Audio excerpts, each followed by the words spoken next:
guys, this is Ate Sel. For today's video ay magluluto tayo ng pinakbet. Ayun na nga po, inuna natin gisahin yung luya.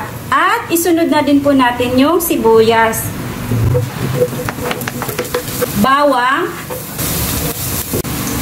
kamatis, bagoong alamang. Ayan. Lutuin lang po natin mabuti ito guys, para sa gayon ay mawala yung lansa ng bagoong. Kalabasa, sabay na rin po natin yung sitaw. Tubig, takpan hanggang lumambot ang mga gulay. Ilagay yung ampalaya at okra.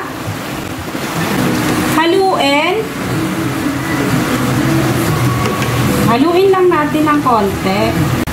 Paminta powder, maglagay ng Knorr chicken cubes, kalahati lang. Piling haba. Huwag kalimutan tikman. Ayan, okay na po siya guys. At ito na po guys, luto na po ang ating pinakbet. Yun lang po guys. Thank you for watching. And please don't forget to subscribe my YouTube channel, Cooking by Ate Sel. Thank you!